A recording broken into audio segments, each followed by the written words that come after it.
Hey guys, tonight we're diving into something that will make you look at your current job, however frustrating, however underpaid, however relentlessly dull, with profound, tearful gratitude. We're talking about the absurd, exhausting, and almost cartoonishly unfair workplace rules that women in 1950s America had to follow just to keep their jobs. Not suggestions. Not gentle guidance from HR.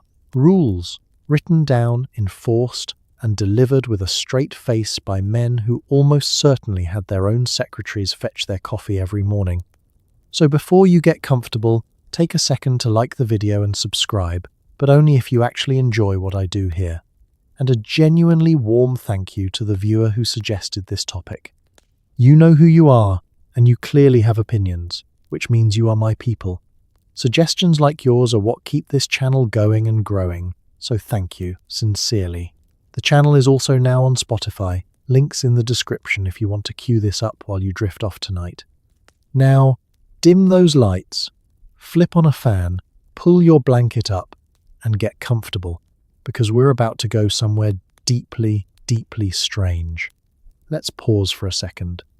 Have you ever wondered what it was actually like to show up to work as a woman in 1953? Did you need permission from your husband to get a job? Could your boss fire you for getting a haircut he didn't like? What happened if you got pregnant? Did you just quietly disappear? Could a woman be sent home for wearing the wrong shade of lipstick? Were there actual rules about the circumference of your earrings? Was there a height restriction on your heels? Could your desk be inspected for personal items? Could you be let go simply for being too cheerful or not cheerful enough? And most importantly, did any woman anywhere ever just quietly lose her mind in the break room over a mimeograph machine and a rule about skirt hems? Congratulations. You've just woken up in 1953 America. You're a working woman. Your pumps are sensible, your girdle is already doing things it shouldn't, and your supervisor, a man named Gerald, is reading a memo about whether your hairstyle constitutes a distraction. Good luck. Let's talk about getting dressed for work. You wake up, you open your closet, and you make what feels like a personal choice, except it isn't. Not in 1953. Because before you've had your first cup of coffee, your employer has already had opinions about the length of your skirt, the height of your heel, the color of your blouse, and whether your collar is appropriately modest. Many companies maintained explicit written dress codes for female employees, sometimes running to multiple pages, that governed everything from the cut of your neckline to whether patent leather shoes were permissible. Too casual, and you were a liability. Too fashionable, and you were a distraction. The sweet spot, apparently, was somewhere between a nun and a very tidy filing cabinet. It wasn't about safety, or practicality, or hygiene. It was about the idea that a woman's appearance was company property the moment she walked through the door, and that anything too interesting, too individual, or too her was a problem someone in management would need to address. Your skirt had to fall at a particular length, typically just below the knee, close enough to be modest, not so long as to seem strange. Airlines measured this with actual rulers. Department stores issued illustrated pamphlets. Banks handed new hires a one-page summary of acceptable hem heights, as though it were a tax form requiring a signature. The heel of your shoe was similarly regulated. Too flat and you lacked polish, too high and you were making a statement nobody had asked for. The sweet spot was a modest 2 inches, high enough to suggest effort, low enough to suggest you weren't trying to be interesting. Colors were another battlefield. Most dress codes steered heavily toward navy, grey, brown, and black, the palette of someone who had decided, as a professional matter, not to exist too visibly. Red was frequently prohibited or at least discouraged. Not because red clothing interferes with typing, not because scarlet blouses reduce quarterly earnings, but because red was considered attention-seeking. And attention-seeking was considered unprofessional in a woman, in a way it was never considered unprofessional, in a man who arrived at the same office in a boldly striped tie, spoke at full volume, and took up 2 chairs at the conference table. Your neckline had to be closed high enough that no one was distracted, which was a remarkable way to phrase a dress code requirement, because it located the problem with the neckline rather than with the person claiming to be distracted by it. If Gerald from accounts was having trouble focusing, the solution was not to have a word with Gerald. The solution was to make sure you buttoned your blouse all the way up. Problem solved. On your end. Jewelry was permitted but regulated. Earrings, small, tasteful, nothing that dangled, nothing that moved, nothing that made a sound when you turned your head. A bracelet was acceptable if it didn't clatter on the desk when you typed, because the sound of jewelry was apparently the kind of sensory experience that disrupted a professional environment, while the sound of a man clearing his throat at full volume every 12 minutes was simply the ambient noise of the workplace and not worth mentioning. And the whole system was one-directional. The men in the same office were told to wear a suit and a tie, which they were already planning to do, and which required approximately no emotional regulation at all. They did not receive pamphlets. They did not have their hems measured. They did not stand in front of their mirrors each morning, calculating whether today's choice would result in a conversation with someone named Gerald.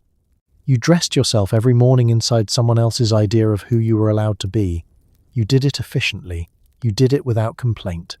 And then you went to work, where everything else was waiting. Now here is a sentence you will never find in a modern employee handbook. Your undergarments are subject to workplace review. And yet, in the 1950s, a surprising number of companies, particularly department stores and airlines, had explicit or heavily implied expectations that female employees would wear a girdle to work. Not because anyone was checking, or at least not officially, but because the smooth, controlled silhouette it produced was considered part of the professional presentation a woman owed her employer. This was not a peripheral quirk. This was mainstream workplace policy, delivered with the same earnest seriousness as a memo about parking permits. The expectation was that a woman's body, in its natural, unstructured state, was somewhat unprofessional, like a report submitted without a cover page.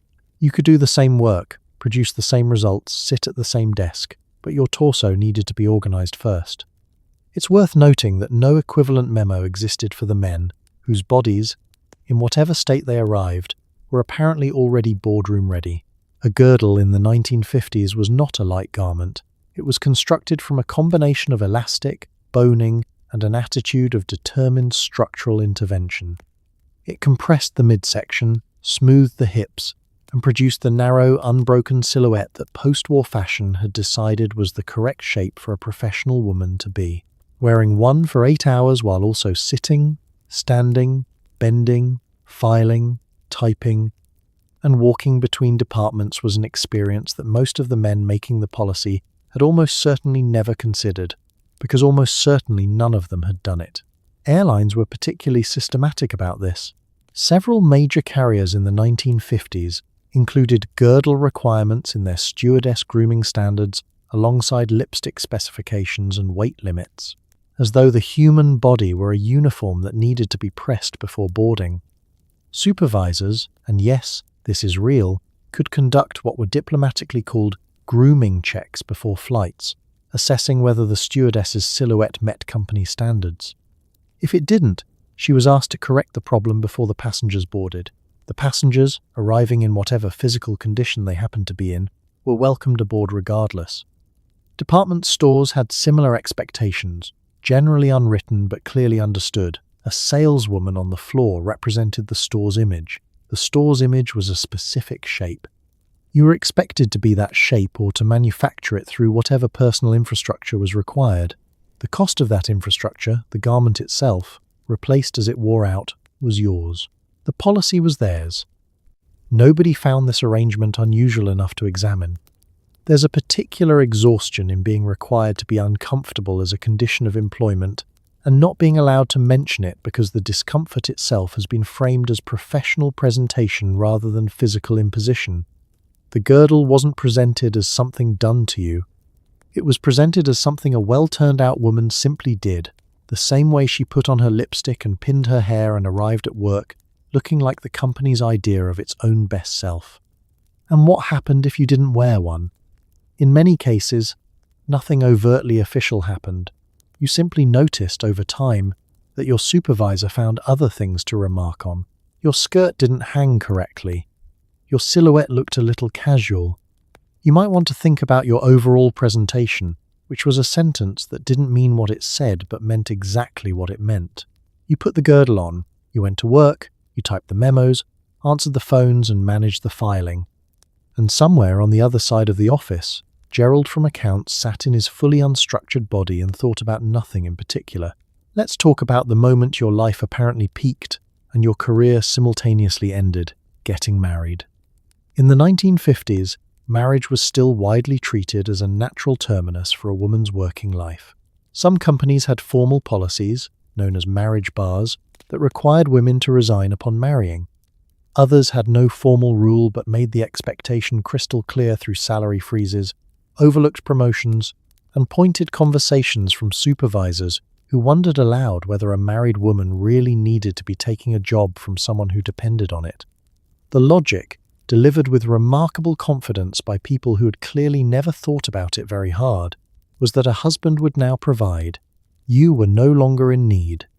Your desk, your paycheck, and your career trajectory were now resources that could be redistributed to someone with more pressing financial necessities, specifically a man. Marriage bars had been common in American workplaces since the early 20th century and remained in place, formally or informally, well into the 1950s and beyond. The Federal Civil Service had its own version. School districts across the country required female teachers to resign upon marriage, a policy so entrenched it was barely discussed as a policy at all. It was simply the expectation. You taught until you had a husband, and then your husband was your occupation. Private companies varied. Some had written policies requiring resignation on marriage. Others had nothing in writing but communicated the expectation through every available signal. Your annual review happened to come 3 weeks after you announced your engagement, and the numbers were lower than last year, and your supervisor mentioned vaguely that the company was in a period of reassessment. If you were perceptive, and you were, because perceptiveness was required for survival, you understood what was being communicated without a single explicit word being said. The women who stayed in their jobs after marriage navigated this carefully. Some simply didn't tell their employers right away. They continued coming to work, performing exactly as they always had, hoping that the absence of observable change would make the policy difficult to enforce. Others wore their wedding rings to work and dared anyone to say something, which required a tolerance for confrontation that not everyone could afford. Many simply left, because the financial calculation didn't favor fighting, because the emotional cost was too high, because they had 100 other demands on their energy, and this was one battle too many. What happened to the women who needed to work regardless of their marital status? Who had husbands who earned too little, or no husband at all despite the ring, or who simply, and this was apparently a controversial position in 1953, wanted to continue doing work they were good at? They navigated, they invented explanations, they answered the questions their employers had no legal right to ask in ways that minimized the damage. Was your husband supportive of your continuing to work? Yes, of course. Did you plan to start a family soon? Not right away. Were you committed to the organization long term? Absolutely.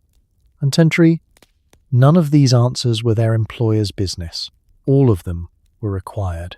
The message underneath all of it was consistent. Your primary professional obligation was to your marriage, and your marriage was your employer's concern because what you did with your personal life affected his workforce planning. Your life was his spreadsheet. You were a variable he needed to account for. The fact that you were also a person with ambitions and skills and a genuine stake in your own career was something the spreadsheet did not have a column for. If marriage was treated as a soft ending, pregnancy was treated as a hard stop. There were no federal protections for pregnant workers in the United States until 1978, which means that for most of the 1950s, a woman who became visibly pregnant could be, and routinely was, required to leave her job. No warning, no transitional period, no guarantee she could return afterward. The official reasoning varied. Pregnant women were a liability, a distraction, a potential source of absences. The unofficial reasoning, delivered in the body language of every supervisor who had this conversation, was simpler. This is not what a professional woman looks like, and we would prefer not to look at it. Women who wanted to continue working often hid their pregnancies as long as physically possible, dressing strategically, angling their bodies in meetings, hoping no one would notice until they had banked enough goodwill or financial necessity to push back. Many couldn't push back at all. The teaching profession was a documented example of how systematically this was applied. School boards across America had explicit policies requiring female teachers to take unpaid leave once their pregnancies became visible, typically defined as around the 4th or 5th month, though some districts acted earlier. The reasoning offered was that visible pregnancy was inappropriate in front of children, a claim that managed to be simultaneously Victorian in its prudishness and bewildering in its practical implications. Since the children in question had, in most cases, observed a pregnant woman before and were unlikely to be traumatized by their teacher's condition. The leave was unpaid. Seniority accumulated during leave was frequently lost. The position was often filled on a temporary basis that quietly became permanent. Women who returned to work after delivery, if they returned, sometimes found their old jobs gone, their accumulated experience reset, and their career trajectories set back by however many months the pregnancy had removed them from the building. The system had not paused for them. It had simply continued without them and made a note that continuity was a legitimate hiring criterion. Airlines applied their own version with characteristic specificity. Once a stewardess was visibly pregnant, and given the weight monitoring and regular supervisory oversight she was already subject to, visibility came early. She was grounded. The job was considered physically incompatible with pregnancy. The job also, in the opinion of the airlines, required a presentation the company had paid for and had certain rights over, and pregnancy altered that presentation in ways the company had not contracted for. Women navigated this the only way they could, which was by managing information. You did not announce a pregnancy until you had to. You wore dark colours and loose cuts and stood at angles in photographs. You answered questions about your plans carefully and watched the clock on how long you could maintain the equilibrium. It was exhausting in the particular way that spending energy on concealment is always exhausting. Not because the concealed thing was shameful, but because you were aware, every day, that the discovery of something entirely normal and human about your life could cost you your income. There was no appeal. There was no union that had made this its cause. There was no law that applied. There was just the policy and the supervisor and the conversation in the small office with the door closed where someone told you the organization wished you well and hoped you'd understand. You understood. You had always understood. You just hadn't been given any other option. Here's a fun asymmetry for you. If you were a man in 1953, your title told people your name and nothing else. If you were a woman, your title told people your name and your marital status simultaneously, information your employer could use to assess your likely longevity at the company, your suitability for promotion, and whether you were going to disappear on him in 6 months to have a baby. The titles Miss and Mrs. were not neutral designations in the workplace. They were data points. A miss was a woman who was available, potentially temporary, probably planning to leave soon. A missus was a woman who had already made her primary commitment elsewhere. Neither was ideal, but both were required, because a woman who declined to specify was somehow more troubling than either. Think about what this means in practice. Every time you introduced yourself, filed a document, received a letter at the office, or had your name called in a meeting, you were also announcing the state of your personal life to everyone in the room. Your marital status was on your nameplate. It was in the company directory. It was on every piece of correspondence that went out under your name. It was the first piece of information available about you professionally, preceding your title, your department, your skills, your 8 years of experience, and any other fact about you as a worker. Mr. Smith at the desk. Across from yours was simply Mr. Smith. He had been Mr. Smith when he was 22 and unmarried, and Mr. Smith when he married and Mr. Smith when he had 3 children, and Mr. Smith when he was passed over for promotion, and Mr. Smith when he retired. His name told you his name. Your name told everyone who you belonged to, or whether you belong to anyone yet, and both versions of that information were professionally relevant to the men deciding your future at the company. The title Miss, which would eventually solve this particular problem by providing the female equivalent of a title that communicated nothing about personal life, existed in the 1950s, but was not in common professional use. It appeared occasionally in legal contexts and sometimes in older correspondence, but it had not yet been reclaimed and repopularized as the neutral professional option it would later become. That shift wouldn't arrive in earnest until the 1970s, when Gloria Steinem and others made it a deliberate political choice. Until then, you picked your designation from two options that both revealed something you'd probably prefer to keep private, and you lived with the professional consequences of whichever one you were. Some women navigated this by being relentlessly consistent about the professional context of their title, insisting on Mrs. in all formal correspondence to signal stability, or insisting on Miss to signal availability for overtime and travel. These were calculations made consciously, the way you calculate how to present information in an interview. The information in question was your personal life. The calculation was necessary because the system demanded it. And there was an additional layer that nobody discussed openly.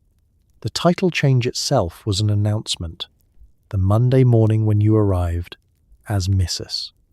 Instead of Miss was the morning your employer updated his mental model of your career trajectory. Maybe nothing changed. Immediately. Maybe your salary stayed the same and your responsibilities stayed the same, and Gerald from accounts continued to make the same observations about the coffee. But something had been noted. Something had been filed. You were now a different variable in someone else's calculation, and you hadn't been asked whether that was all right. You might assume that what you do with your hair is the last truly personal decision left to you. In 1950s workplaces, you would be wrong. Hair guidelines for female employees were remarkably specific and remarkably common, particularly in industries like banking, hospitality, and retail. Length mattered, styles mattered, color, crucially, mattered. Bleached or dramatically dyed hair was considered unprofessional at best and morally suspect at worst, the reasoning being somewhat difficult to articulate, but always delivered with great conviction.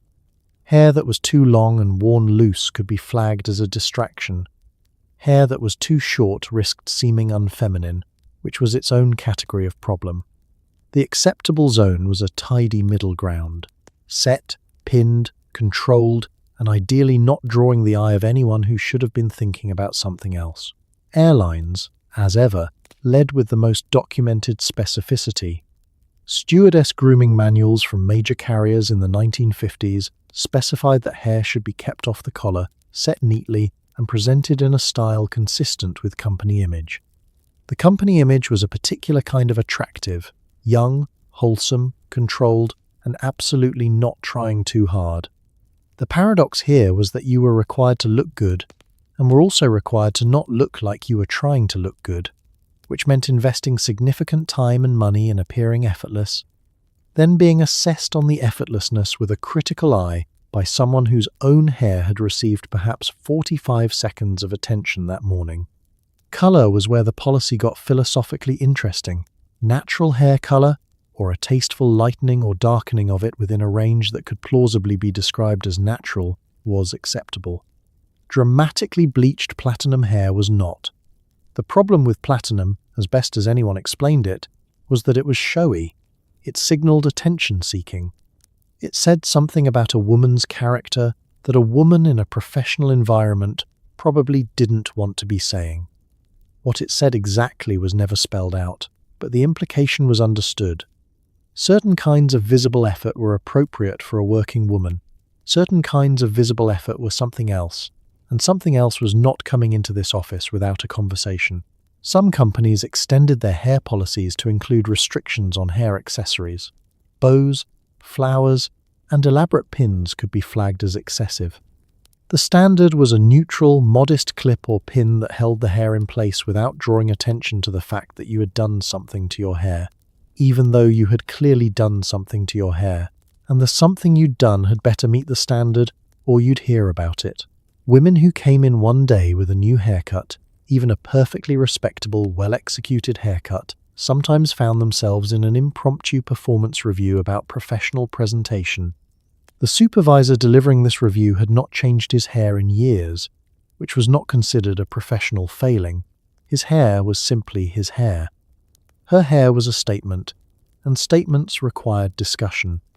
The time and money involved in maintaining compliant hair was not reimbursed. The rollers, the setting spray, the regular appointments required to keep a set style maintained, these were personal expenses for a professional requirement, which was the standard arrangement for every appearance-related rule applied to women in the workplace. You paid for the compliance. The company received the benefit. And every Monday morning you stood in front of your mirror with bobby pins in your mouth, making someone else's policy happen with your own hands, before you'd even had breakfast. The 1950s workplace had strong opinions about makeup, and those opinions ran in two opposite, equally frustrating directions. Wear too little and you looked unpolished, careless, insufficiently put together, the kind of woman who didn't take her professional appearance seriously. Wear too much and you looked fast, inappropriate, the kind of woman who was making a statement nobody asked for. The acceptable band was narrow, specific, and enforced with the cheerful authority of people who had absolutely no experience wearing foundation in a poorly air-conditioned office in July. Airlines were among the most documented offenders here. Stewardesses were given detailed cosmetic guidelines that specified the exact shades of lipstick considered appropriate, the acceptable level of mascara application, and whether rouge was or was not permitted on a given route. Some carriers checked compliance before boarding. If your lip color didn't match the company-approved palette, you corrected it before you walked onto the plane. The lipstick requirements alone deserve their own subchapter.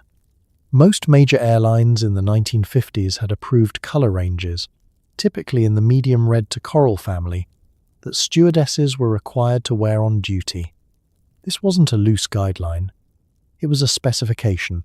Some carriers distributed approved shades to new hires as part of their grooming kit, alongside their uniform and their manual of in-flight procedures, as though the correct lipstick were as operationally necessary as the emergency exit demonstration. You were also expected to maintain it throughout the flight, which meant reapplying after meals, checking before descent, and arriving at every stop looking exactly as you had at departure. The lipstick did not get tired. The lipstick did not have jet lag. You, apparently, did not either. Foundation was expected to cover blemishes and even skin tone without appearing to be doing so, which required considerable skill and a tolerance for the specific irony of spending 20 minutes applying something specifically so that nobody would know you'd applied it. The professional standard was a face that looked naturally, effortlessly even-toned and brightened, which is not a thing that exists in nature and requires both money and time to manufacture every single morning. The money was yours, the time was yours, the result was the company's. Eye makeup operated under different rules depending on the industry. Conservative workplaces, banks, law firms, insurance companies generally expected minimal eye makeup, perhaps the faintest trace of mascara, nothing that drew specific attention to the eyes as eyes. More public-facing roles allowed more, but within range. The range was defined by whoever was reviewing your appearance that day, and was therefore variable in ways that made planning for compliance a genuinely challenging exercise. Department stores had their own culture. Saleswomen were expected to represent the products they were surrounded by, which meant that beauty counter staff were often required to wear and demonstrate the brands they sold, while women in other departments had to look polished enough to reflect the store's image without being so dramatically made up that they looked like they were trying to sell you something, even though selling you things was the entire point of their presence there. And all of this, the daily assessment, the approved shades, the grooming checks, the running calculations about whether today's blush was going to generate feedback, was simply part of the job. It was not labelled as a burden, it was not compensated. It was presented as the natural overhead of being a professional woman, the same way business cards were the natural overhead of being a professional man, except that business cards cost the company money and the makeup cost you. While we are on the subject of the body and its management, let's talk about weight requirements, because yes, those were a thing. and they were enforced with the bureaucratic solemnity of a tax audit. Airlines, again, led the way, maintaining explicit weight charts for female cabin crew that specified acceptable weight ranges by height. Exceeding the prescribed weight, even by a few pounds, could result in suspension, mandatory leave, or termination. Regular weigh-ins were conducted. Women were sent home. Women were given warnings. Women who had been doing their jobs competently, safely, and professionally for years found themselves standing on a scale in a back office, while someone in a uniform wrote down a number and decided whether they still had a career. The charts themselves were a work of administrative confidence. They specified, by height, the maximum weight a stewardess was permitted to be while on active duty. These weren't broad ranges designed to catch genuinely concerning health situations. They were narrow specifications designed to maintain a particular physical aesthetic, the slight, trim silhouette that the airlines had decided was part of what they were selling. The fact that a woman might be perfectly healthy, physically capable, professionally excellent, and 5 pounds over the chart's maximum was not a consideration the chart was designed to accommodate. The weigh-ins happened at regular intervals. Some carriers conducted them monthly, others at the start of each work rotation. You arrived, you stepped on the scale, someone wrote down the number, and you learned whether you were still employed in the form you had been employed in yesterday. Some women responded by becoming intensely disciplined about food and water intake in the days before a scheduled weigh-in, restricting what they ate, limiting fluids, knowing that their career was being measured in pounds. This was not considered a health concern. This was considered evidence of professional commitment. Women who exceeded their weight limit were typically given a grace period, a few weeks, sometimes a month, in which to return to compliance.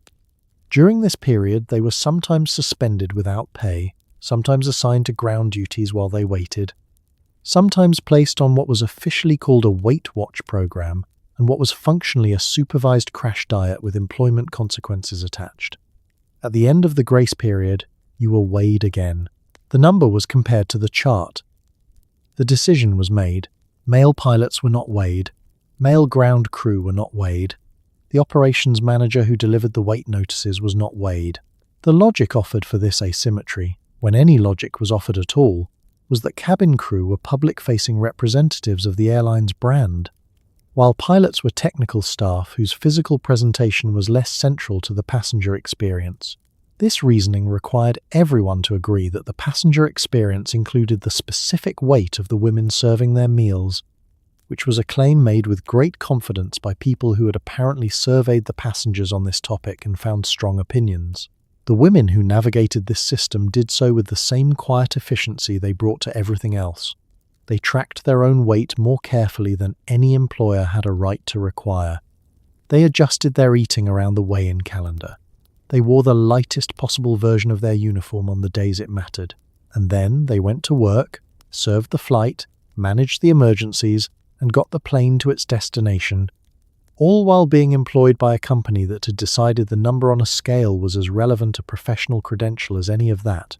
Youth in the 1950s workplace was not just a bonus for female employees. In certain industries, it was practically the job description.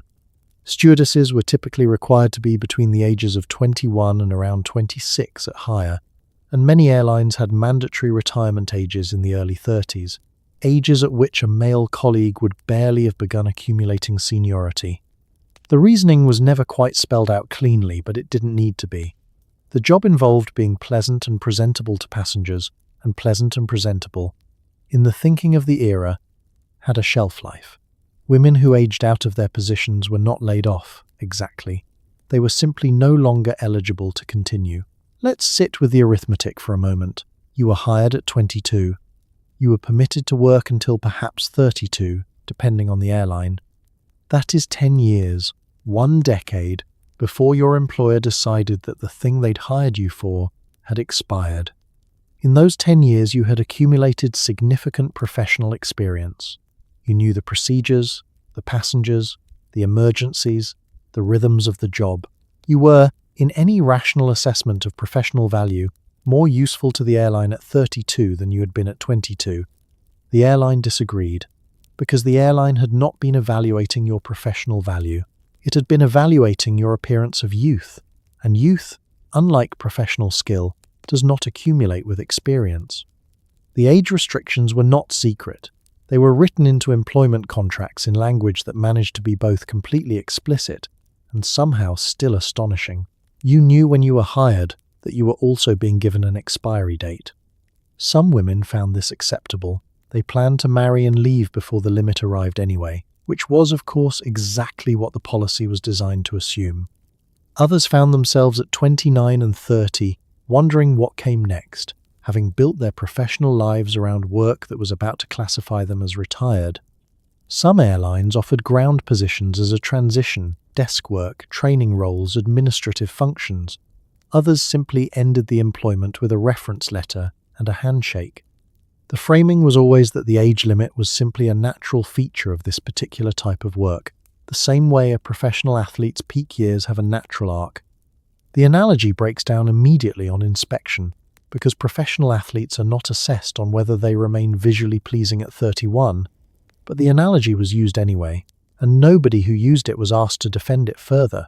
Male pilots, meanwhile, flew until they chose not to or until mandatory retirement ages that applied equally to everyone, regardless of whether the pilots in question were still considered attractive by passengers. Their age was irrelevant to their continued employment.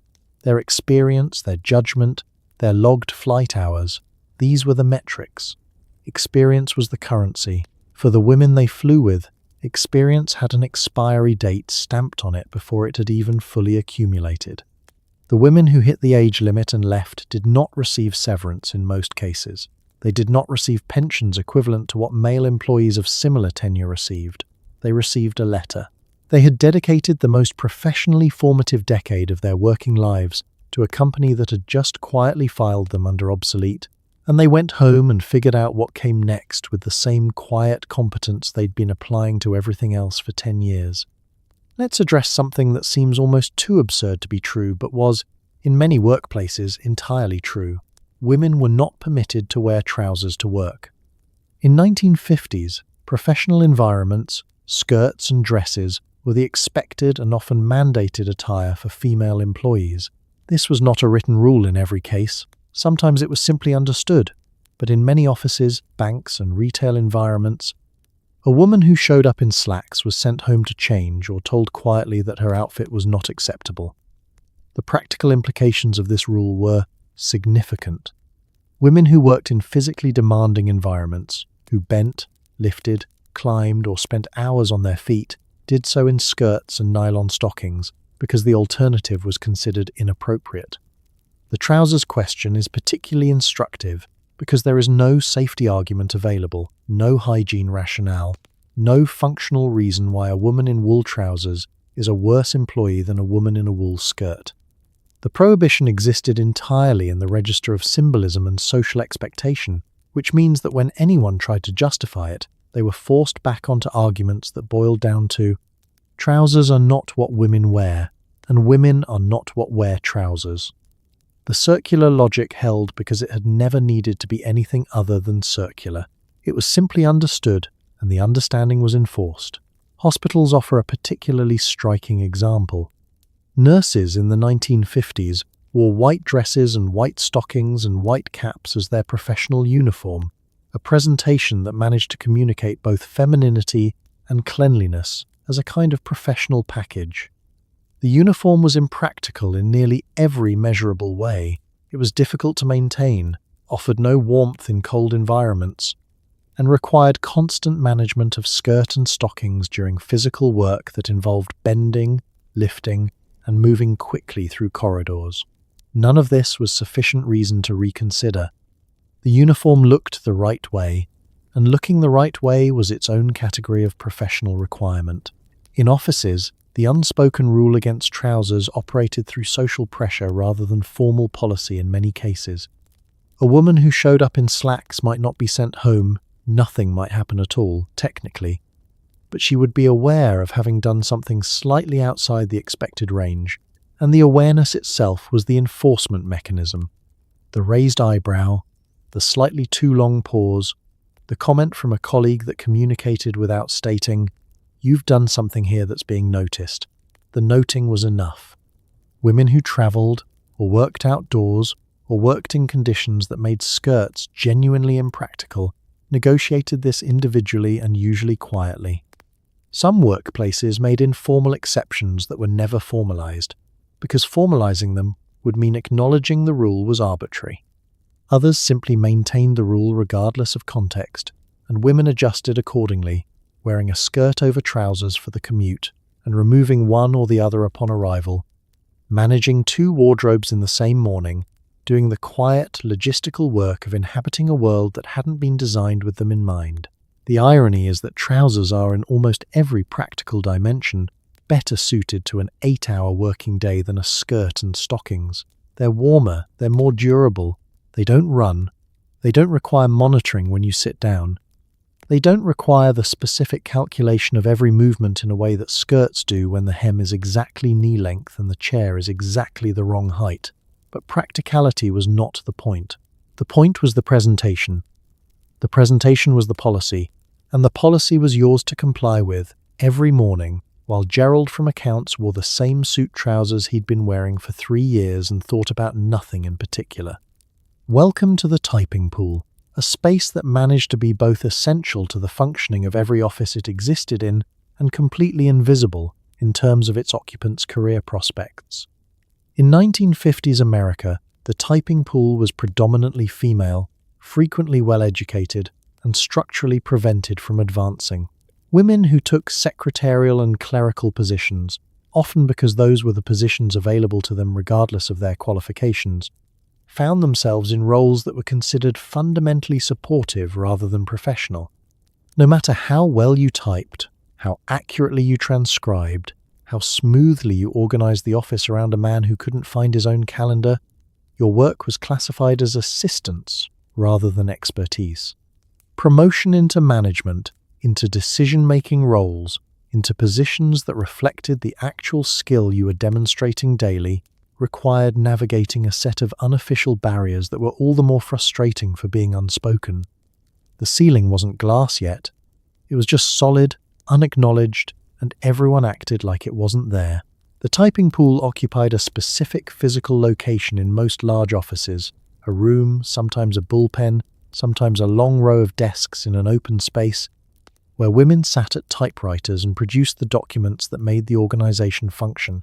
Correspondence, contracts, reports, memos, internal communications, the minutes of meetings where the decisions were made, all of it passed through their hands before it went anywhere. They were the last stop between an idea and its official existence on paper.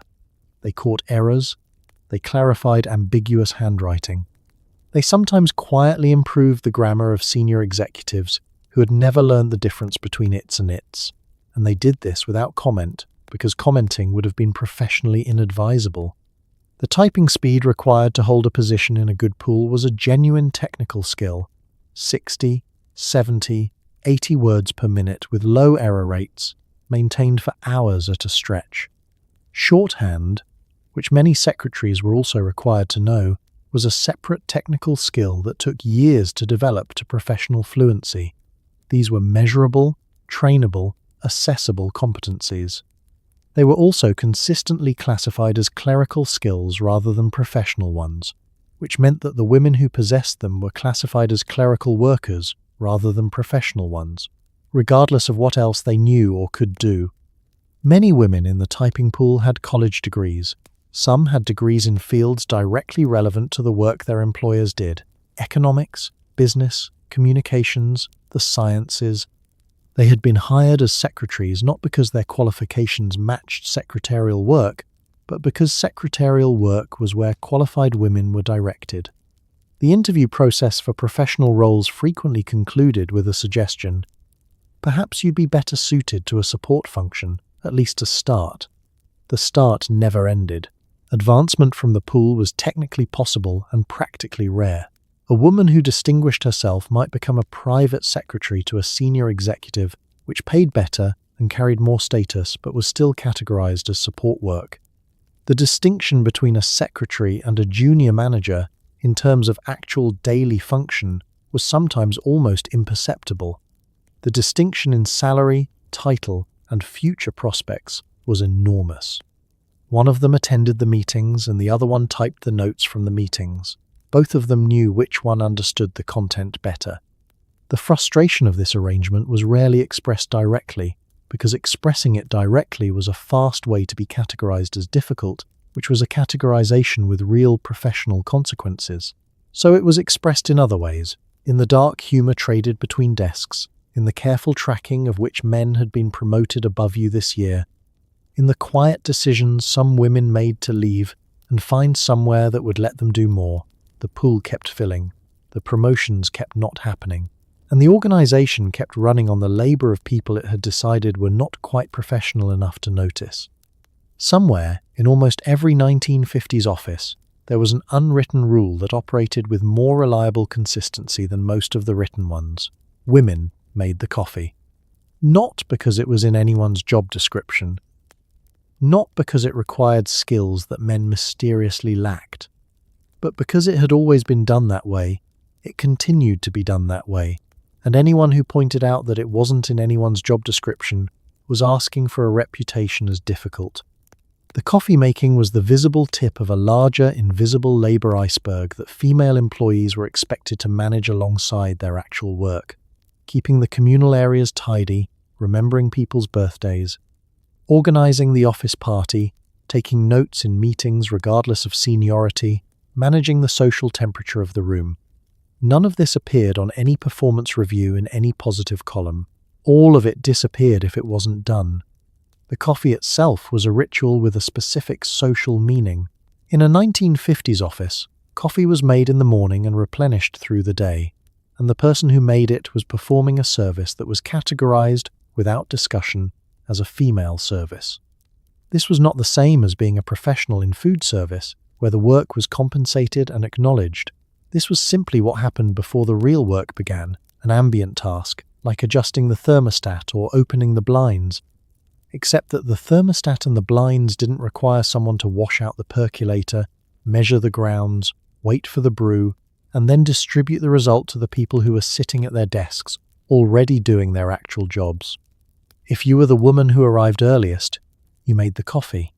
If you were the woman most junior in the room, you made the coffee. If you were the woman who had made the coffee every day for 3 years and one day simply didn't, you were the woman who had let things slip, who had become a little difficult lately, who perhaps wasn't as much of a team player as she used to be. The coffee was never explicitly your job. The absence of the coffee was always somehow your fault. The birthday remembering was another branch of the same tree. Offices in the 1950s did not have HR systems that sent automated calendar reminders. They had women who tracked these things in their heads and on small notepads and who made sure that a card appeared on a colleague's desk on the appropriate day. The card was usually signed by everyone and usually organized by the same woman who had remembered to get it in the first place. If she happened to be on leave the week of someone's birthday, the birthday frequently went unmarked, not because nobody cared, but because the system that cared was one person, and that person was absent. The office party followed the same logic at larger scale. Someone had to arrange the catering, book the room, collect the money for the gift, make sure the dietary requirements were accommodated, remind people 3 times about the time and location, and clean up afterward. That someone was always a woman, usually several women, none of whom had been asked whether they wanted to add event planning to their professional responsibilities that quarter. Taking notes in meetings deserves its own mention. The note-taker in a meeting is the person who does not get to fully participate in the meeting, because participating and recording are mutually exclusive activities. In 1950s offices, notes were taken by the women in the room regardless of their seniority relative to the men present. A female department head might take notes while a junior male employee spoke. The notes would later be typed up and distributed, transforming her labor into a document with no author attribution, consumed by the people who had been free to contribute while she had been documenting their contributions. None of this was malicious. Almost none of it was conscious. It was simply the shape of the office, and the shape of the office had been built by people who had not thought carefully about whose labor its smooth functioning depended on. You did the invisible work. The office ran. Everyone agreed things were running well. The connection between those two facts was never publicly examined.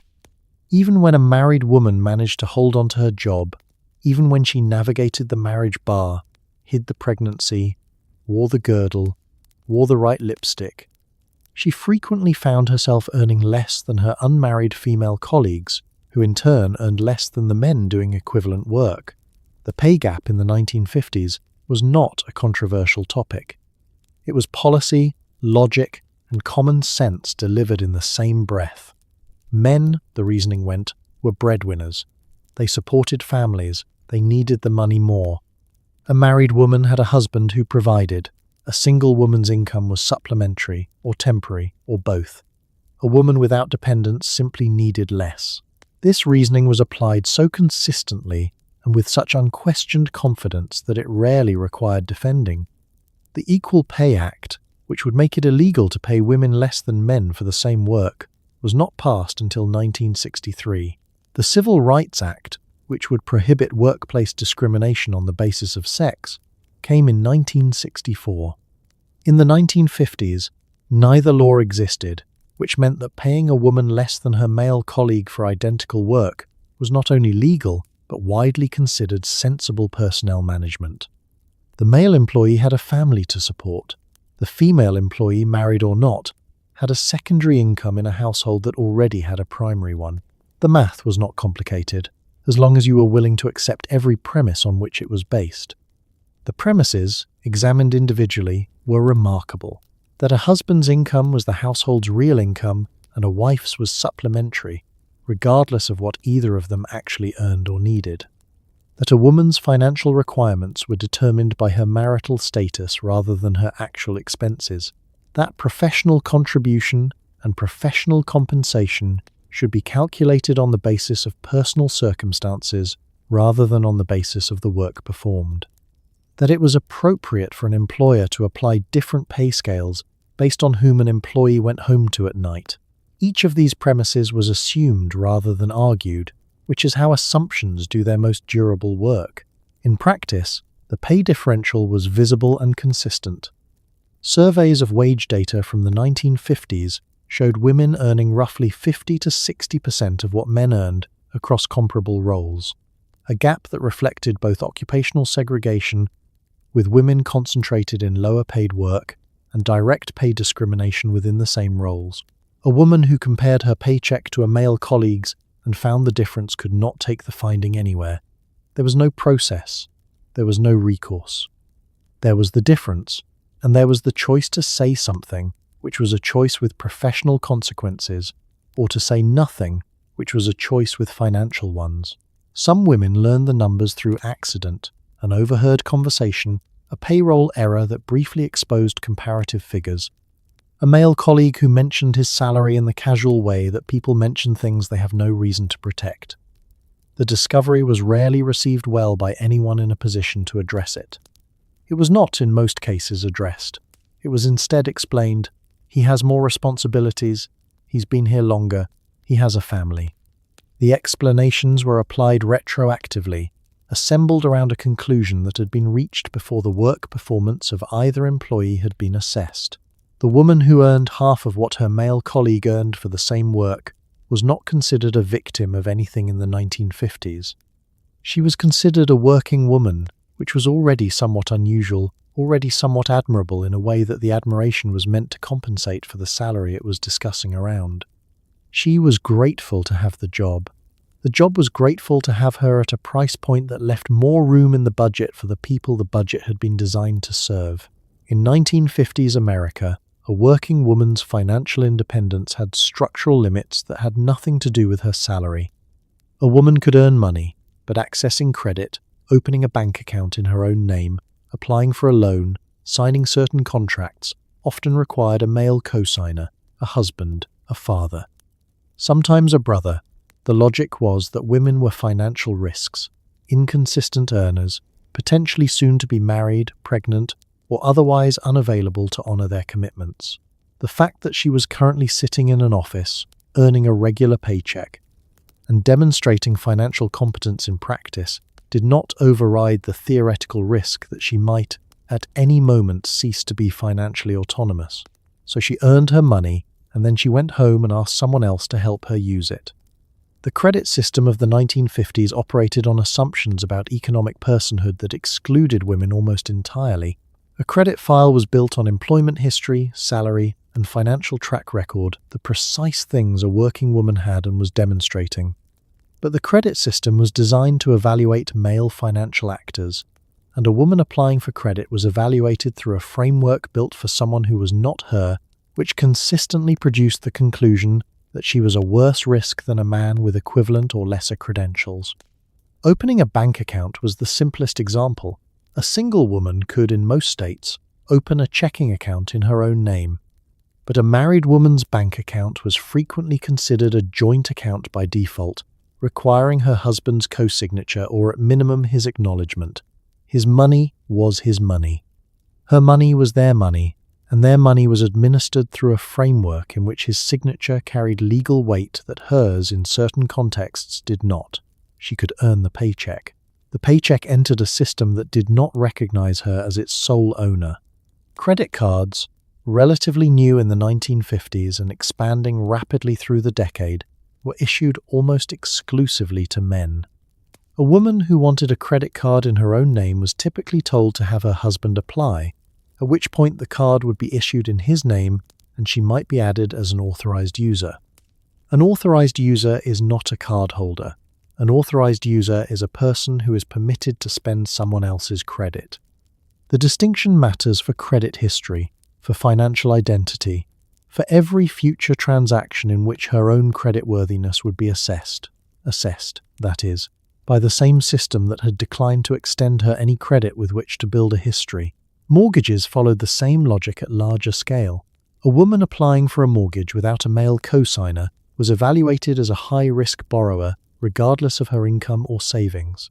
Because her income was classified as potentially temporary, she might leave her job, become pregnant, or simply be reclassified as someone's wife, and therefore someone whose income no longer needed to be her own. Loan officers applied this reasoning openly and without embarrassment. It was not discrimination in the framework of the time. It was prudent lending. The Equal Credit Opportunity Act, which would make it illegal to deny credit on the basis of sex or marital status, did not pass until 1974.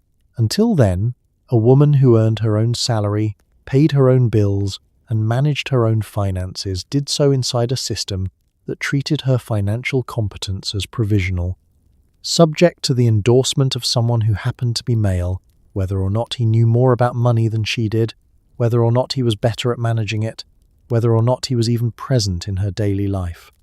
She earned the money. She needed a signature. She went home and got one, and did not always explain what it had cost her to ask. Long before anyone had a word for it, the 1950s workplace had a very clear policy on emotional labor. Women were expected to perform it, at all times, without compensation, without acknowledgement, and without the option of having an off day. Being pleasant, warm, approachable, and decoratively cheerful was not a personality trait that happened to be present in female employees.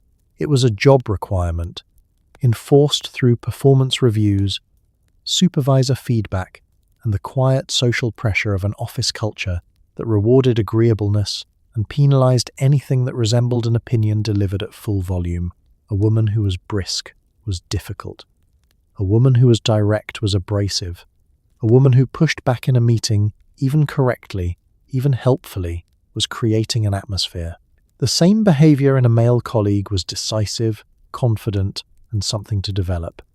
The performance reviews of working women in the 1950s read differently from those of their male counterparts, in ways that have been documented by researchers who went back and looked. Male performance reviews focused on output, technical competence, and leadership potential. Female performance reviews addressed the same categories but appended to them a running commentary on manner, affect, and social presentation that had no equivalent in the male documentation. She is technically proficient but could work on her approachability. Her results are strong, but some colleagues have found her style a little direct. She would benefit from being more attuned to the team's emotional environment. Translation: do your job, and also manage everyone else's feelings about your doing your job, and do not allow the managing of feelings to appear in any way to be work. Stewardesses were perhaps the most formally documented case of compulsory emotional performance. Airlines in the 1950s trained their cabin crew explicitly in emotional presentation, how to smile, when to smile, the specific quality of smile appropriate to a nervous passenger versus an impatient one, versus one who had consumed too much of the in-flight alcohol service. The smile was not incidental. It was in the training manual. It was assessed in performance reviews. It was part of the job description in the same paragraph as the safety procedures, which tells you something about how the airline weighted the two requirements. The expectation extended to managing the emotional states of others, particularly of the men in the office or on the flight. A passenger who was rude was managed with patience and warmth. A supervisor who was in a poor mood was worked around with care and tact. A client who was difficult was soothed and redirected and sent away feeling better than when he arrived, which required the woman managing the interaction to absorb whatever he had brought in and transform it through the alchemy of professional pleasantness into something the organization could use. None of this transformation appeared anywhere as a skill. It did not appear on a resume. It did not show up as a line item on any salary negotiation. It was simply expected, the ambient condition of being a woman at work, as unremarkable as the furniture. And on the days when it was hard, when you were tired or frustrated or had just received feedback that your directness was a problem and you were working on it, you did it anyway, because not doing it had consequences that doing it did not. You smiled. The office ran smoothly. Gerald from accounts told someone at lunch that the women in the typing pool were really very pleasant, which was the closest the system ever came to acknowledging what it was asking you to do. The phrase glass ceiling wouldn't enter common use until the 1980s, but the ceiling itself was very much present in 1953. It just hadn't been named yet, which made it considerably harder to point at. Women in post-war American workplaces occupied a very specific layer of the organizational chart. They were present, they were necessary, they were often doing work that was indistinguishable from the work being done by men in higher paid positions, and they were not moving up. The reasons given, when reasons were given at all, were various. Management required travel, and a woman with a family couldn't travel. Management required authority, and clients weren't comfortable with female authority. Management required a certain type of presence in the room, and the type required was, here the explanation tended to trail off into gestures. The organizational chart of a typical American company in the 1950s was a remarkably consistent document. At the top, men. In the middle management layers, men, with occasional exceptions noted and discussed as exceptions. In the clerical and support functions, women, performing the work that made every layer above them functional. The chart was not labeled as a gender hierarchy. It was labeled as an organizational structure, which it was. It just happened to be an organizational structure that had been built by men, staffed according to assumptions about who could do what, and maintained by a set of informal practices that nobody was required to defend, because nobody in a position to change them was being harmed by them. The barriers were rarely explicit. An explicit barrier is a policy that can be challenged, a rule that can be named and contested. The barriers women encountered were structural, built into hiring practices, promotion criteria, networking norms, and the social architecture of professional life in ways that produced consistent outcomes without requiring anyone to articulate a discriminatory intent. You weren't told you couldn't be promoted. You were simply not promoted. You weren't told management roles weren't available to women. You were told this particular role required experience you hadn't had the opportunity to develop, in environments you hadn't had access to, via pathways that had never been offered to you. The logic was circular and the circle was invisible. Mentorship, which drives professional advancement in every era, operated almost entirely along gender lines in the 1950s. Senior men mentored junior men, invited them to lunches, introduced them to clients, included them in conversations that happened before and after the formal meetings where decisions were ratified. Women were not included in these networks, not through explicit exclusion, but through the simple mechanics of affinity. People mentor, people who remind them of themselves, and the people with the power to mentor were men who did not see themselves reflected in the women who worked for them. Some women found paths through exceptional performance, demonstrating results so unambiguous that they became difficult to overlook. These women were held up as evidence that the system worked, that merit was rewarded regardless of sex, that the women who hadn't advanced simply hadn't performed at the level required. The evidence was selective. The women who had performed at that level and still hadn't advanced were not included in the same discussion. The ceiling was invisible because it was made of air, the accumulated weight of assumptions, practices, and unexamined norms that produced the same result year after year without anyone being required to sign their name to it. You hit it not with a collision but with a gradual slowing, a realization that the upward motion you'd expected had simply stopped, and that the people around you, men of equivalent experience, equivalent results, equivalent time in the building, were still moving. You were not, and no one could tell you exactly why. The relationship between a secretary and her male boss in the 1950s workplace was one of the era's most precisely choreographed power dynamics, and it operated on a set of unspoken rules that everyone understood and almost no one discussed. The secretary was responsible for the smooth functioning of her boss's professional life, his schedule, his correspondence, his office supplies, his coffee, his mood, and the impression he made on visitors. She was, in most functional senses, managing his professional existence. She was paid as support staff. She called him by his last name. He called her by her first. If he was having a bad day, she absorbed it. If she was having a bad day, she didn't. Her own career prospects were tied to his goodwill rather than her performance, and his goodwill was a weather system she had to monitor and manage without ever acknowledging that she was doing so. Act 1 was the hiring. A private secretary position in a well-regarded company was actually a sought-after role in the 1950s, better paid than the typing pool, more varied in its responsibilities, and carrying a certain professional status attached to proximity to power.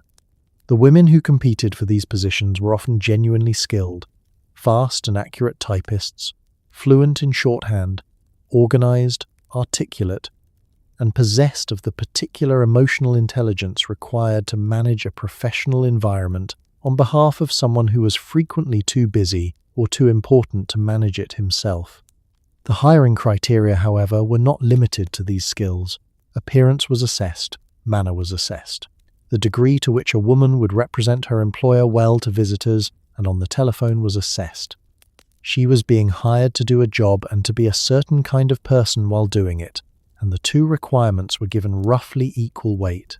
Act 2 was the daily operation. A secretary's morning began before her boss arrived, the desk arranged, the correspondence sorted, the schedule reviewed, the coffee ready, the day's priorities mapped. When he walked in, the environment he needed was already in place, assembled by someone who had been thinking about his requirements since before he'd had breakfast. She knew his preferences, his dislikes, his scheduling patterns, which clients he wanted to avoid and which he wanted to impress, and how long each phone call needed to be before he started looking at the clock. She held information he needed in her head so that he didn't have to hold it in his. She was, in any honest functional description, an extension of his professional capacity, the part of him that remembered, organized, and maintained continuity. Act 3 was the professional reckoning that almost never happened. The secretary, who had worked for a man for 5 or 10 years, knew his professional world as well as he did, in some respects better. She had context he didn't have because she saw the incoming correspondence before he did. She had perspective he didn't have because she observed how his office ran from a position slightly outside it. Some of these women were extraordinary professionals, capable, intelligent, and deeply knowledgeable, who spent their careers in roles that were defined by their relationship to someone else's career rather than their own. Their advancement was contingent on his advancement. Their professional identity was indexed to his. When he was promoted, she might move with him to the new office. When he left, she was reassigned. Her career had no independent trajectory. It ran in parallel with his, one step behind and one title below, for as long as both of them remained in the building. Even the lunch break, that narrow, personal hour supposedly belonging to the person who worked all morning, came with expectations attached. In many offices, women were expected to eat quietly, eat lightly, not eat at their desks, not eat too much at lunch, in ways that would be remarked upon, and to return from lunch looking exactly as they had left, composed, presentable, and ready to resume being pleasant. Eating was, apparently, something that required some managing. The communal lunch table, the cafeteria, the break room, these were social spaces with social rules, and the social rules were asymmetric. Men could eat freely, loudly, in quantities that reflected nothing about their professionalism. Women eating the same meal were making a statement, and the statement was evaluated. The cafeteria in a large company had its own social geography that mapped almost exactly onto the organizational chart above it. Senior men ate together, in the good section of the room, at tables that had somehow always been theirs without anyone designating them as such. Junior men moved between tables, building the lateral networks that would later become the connections that got them recommended for things. Women ate together, or ate at their desks, or ate quickly and returned to work early, depending on the culture of the office and the degree to which being seen as hard-working was worth the sacrifice of the only unmonitored hour of the day. What you ate was also, somehow, relevant. A woman who ate a full lunch was noted, not always negatively, but noted. A woman who ate very little was performing the kind of restrained relationship with appetite that the culture associated with femininity and professional deportment. This was the same culture, it's worth observing, that also required women to meet weight specifications and pass weigh-ins in certain industries, which meant that the restriction visible at the lunch table was not incidental to the professional environment, it was the professional environment wearing a different name. The break room coffee situation operated on the same invisible hierarchy as the rest of the coffee situation. Women made it, women refreshed it, women cleaned the percolator at the end of the day. The break room itself was maintained by the women whose desks surrounded it, through the same quiet, unacknowledged mechanism that maintained every communal space in the office. If the sugar bowl was empty, someone noticed and refilled it, and that someone was not Gerald from accounts, who had walked past the empty sugar bowl 3 times that morning while actively looking for something to stir into his coffee. Smoking during lunch was a specific social performance in the 1950s office. Men smoked freely and everywhere. Women who smoked were making a slightly more complicated statement, one that oscillated depending on context between glamorous and questionable, sophisticated and too relaxed, modern and not quite right. Some offices had implicit understandings that female employees smoked elsewhere or not visibly on company time, while male colleagues smoked at their desks with company ashtrays provided for the purpose. The hour of lunch was the 1 hour in the working day nominally returned to the person who had been performing professionally for the previous 4 hours.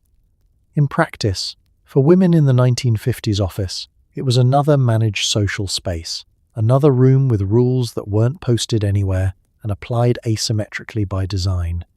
You ate your lunch. You ate it the right amount. You freshened your lipstick before you went back upstairs.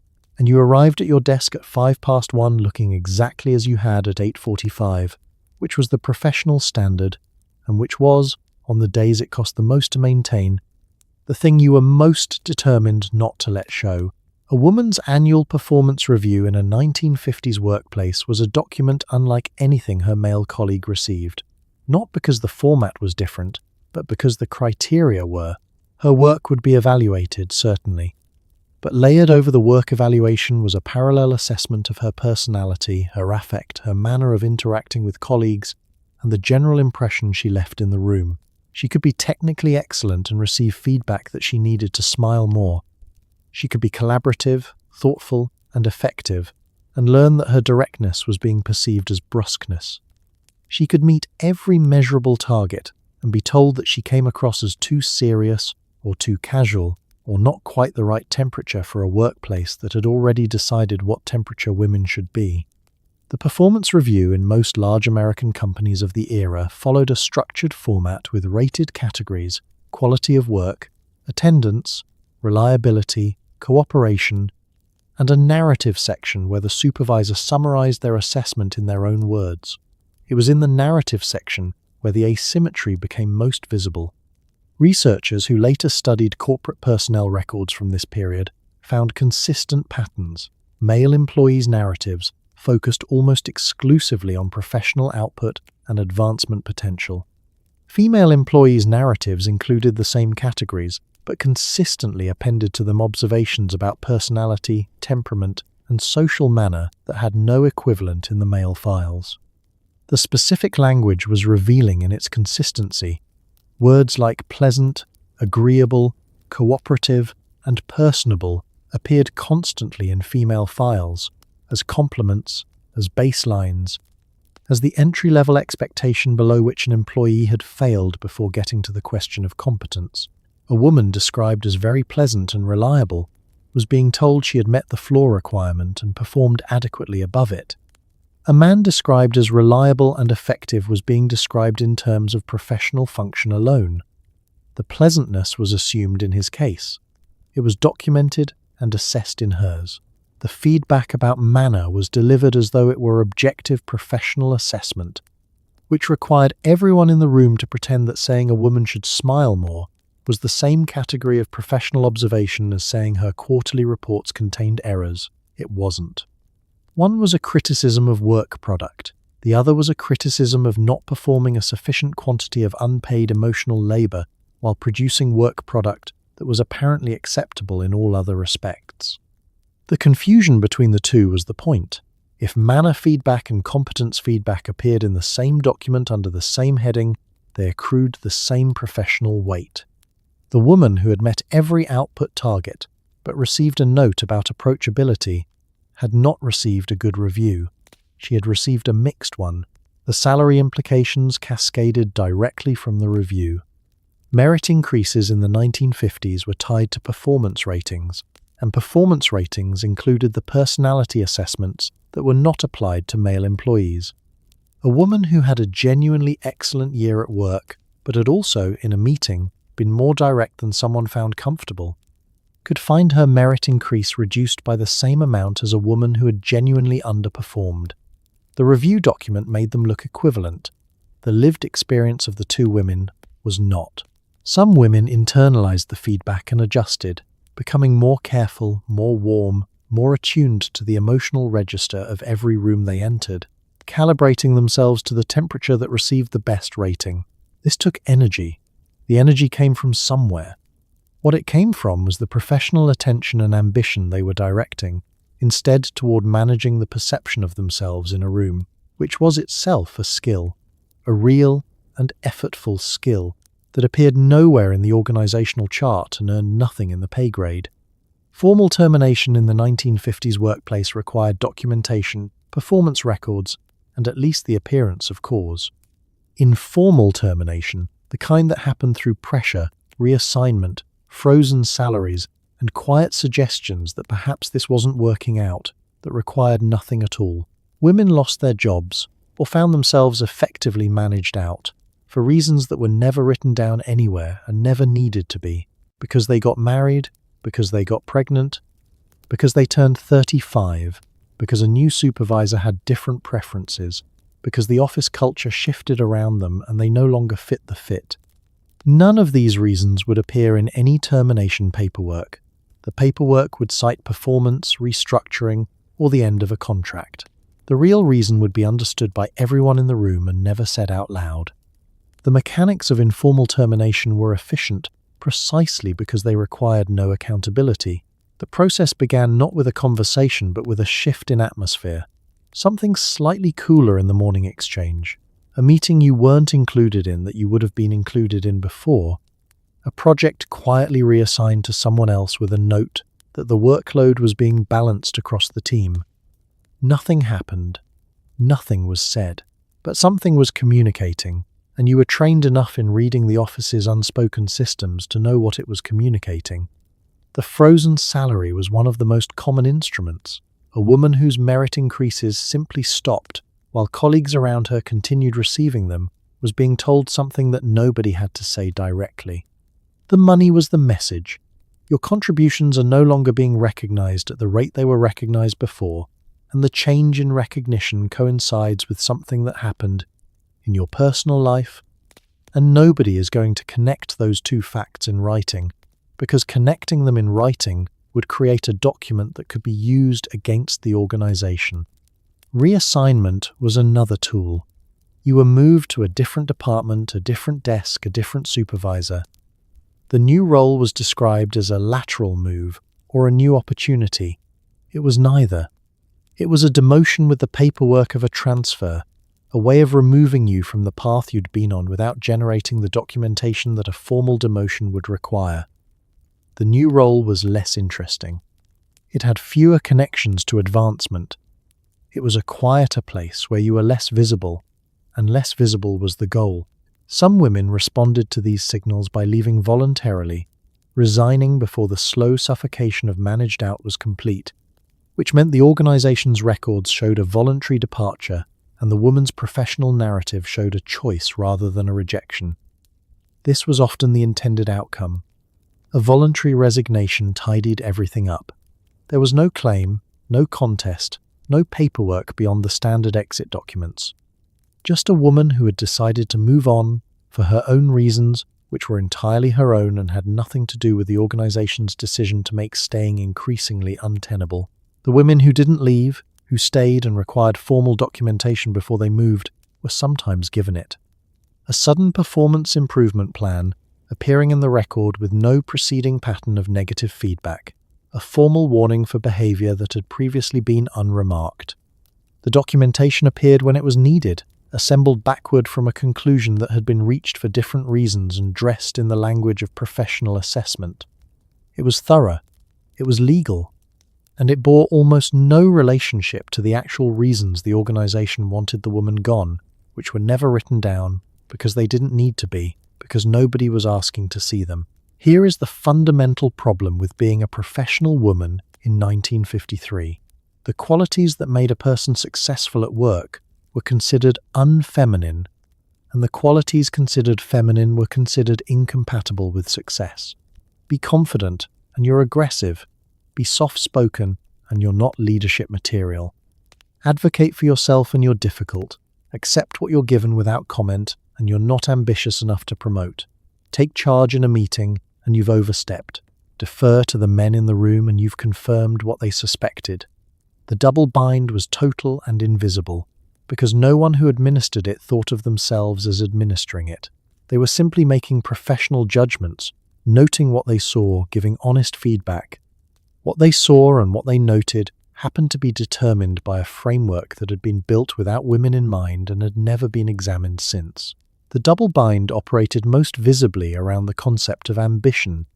In a man, ambition was a professional virtue, evidence of drive, of investment in the organization's future, of the kind of forward momentum that companies wanted to harness and reward. In a woman, ambition was a social complication. It raised questions. Why does she want that? What is she trying to prove?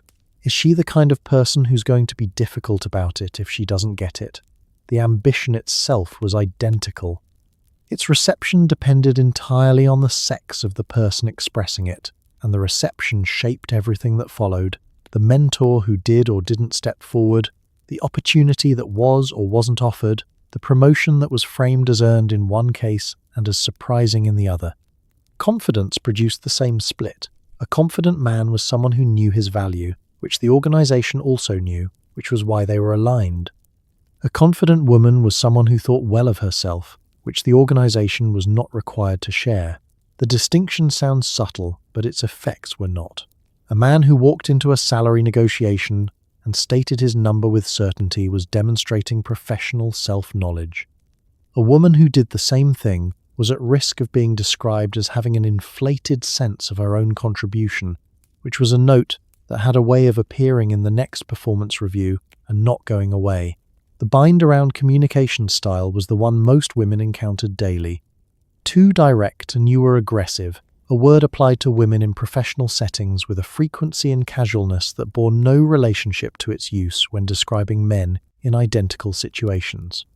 Too indirect, and you were passive, difficult to read, not quite leadership material. The calibration required was constant and exhausting. Enough assertion to be taken seriously, not so much assertion that you became a problem, and the moving threshold between the two recalibrated depending on the room, the day, the supervisor, and whether Gerald from accounts was in a good mood or not. The bind extended to physical presentation, where it connected with every dress code requirement that had preceded it. Look too polished, and you were more concerned with appearance than substance. Look insufficiently polished, and you lacked professional seriousness. Be attractive, and you were a distraction. Be plain, and you lacked presence. Be warm and approachable, and you weren't authoritative. Be authoritative, and you weren't warm enough. Every dial had a wrong setting. The correct setting shifted constantly and was never written down. What made the double bind particularly durable was that it was self-reinforcing. The women who navigated it successfully did so by developing a calibration so fine that it became invisible. They appeared to simply be the right kind of professional person, naturally, effortlessly, without the daily calculation that produced the appearance. The calibration became invisible. The effort became invisible. And the system that required it remained unexamined, because its most successful victims had learned to make it look easy. You did the calculation every morning before you left the house. You did it again in the elevator. You did it in the meeting, and at lunch, and in the performance review, and on the way home. You did it so consistently that it stopped feeling like calculation and started feeling like breathing, necessary, constant, and noticed only when it stopped. Nylon stockings in the 1950s were not optional. They were, for all practical purposes, the minimum acceptable covering for a woman's legs in any professional environment, required by dress codes, enforced by social expectation, and fragile in the way that all things forced to do structural work they weren't designed for tend to be. They ran, they laddered, they gave out at inopportune moments with no warning and no recourse. A woman who arrived at work with a run in her stocking was embarrassed. A woman who arrived without stockings at all was somewhere between unprofessional and genuinely transgressive, depending on the office. This meant keeping a spare pair in the desk drawer, spending a portion of every paycheck replacing the ones that failed, and developing the specific skill of dressing in an era before tights, before opaque options, before any alternative to a garment that was simultaneously required, expensive, and designed to destroy itself. Nylon stockings in the 1950s were held up, literally, by a garter belt, because pantyhose did not exist yet. Pantyhose would not become widely available until the early 1960s, which means that for most of the decade we are discussing, the professional woman's lower half was managed by a system of elastic straps and metal clasps that required daily assembly and had a notable tendency to fail at inopportune moments with no warning whatsoever. Getting dressed was an engineering problem. Maintaining the solution through 8 hours of sitting, standing, walking, and bending was an ongoing project that ran parallel to the actual work of the day. The cost was real and consistent. Nylon stockings in the 1950s ran frequently, on chair edges, on desk corners, on the edge of a filing cabinet, on nothing visible at all, seemingly out of solidarity with the general atmosphere of inconvenience. Each run rendered the stocking professionally unusable because a stocking with a visible run was not considered acceptable office presentation. You replaced it. The replacement cost money. The money came from a salary that was already, as previously established, significantly lower than the salary of the colleague at the next desk, who wore trousers that had been in rotation for 3 years and showed no signs of failing. Some women kept an emergency kit in their desk, a spare pair of stockings, a small bottle of clear nail polish to halt a developing run before it became a full ladder, a compact and lipstick for the midday refresh that professional standards required. This kit was personal property performing professional function, purchased privately to maintain a standard set by the employer. Nobody reimbursed it. Nobody acknowledged it. It sat in the drawer next to the personal items that were permitted in moderation and got used every day without comment. The physical experience of wearing nylon stockings and a garter belt for a full working day involved a specific vocabulary of discomforts that most of the men setting the dress code had not considered and would not have been required to manage if they had. The elastic pulled, the clasps dug in during long periods of sitting. The waistband of the garter belt shifted throughout the day and required periodic, discreet adjustment. Heat made the nylon stick, cold made it feel inadequate. Rain made the whole situation considerably worse. And through all of it, the runs, the replacements, the engineering, the maintenance, the cost, you arrived at work looking put together and left at the end of the day looking put together, because that was the standard, and the standard did not take into account what it had cost you to meet it. The men in the office wore the same suit they'd worn on Tuesday. You wore something that had to be right in 7 simultaneous dimensions and replaced when any one of them failed. The written dress codes, the marriage bars, the weight charts, those were the documented rules, the ones that got into the historical record because they were filed somewhere and occasionally survived. But the workplace of the 1950s ran just as efficiently on a parallel set of rules that nobody ever wrote down, that were transmitted entirely through tone of voice and the expression on a supervisor's face when you said the wrong thing. Don't contradict a man in front of a client. Don't earn more than your husband if you can possibly help it. Don't apply for positions that have never had a female applicant, because applying means failing, and failing in public means something different for you than it does for the man who also applied and didn't get it. Don't take credit for an idea at the wrong moment and in the wrong room. Don't be the smartest person in the meeting in a way that makes someone feel that you know you are.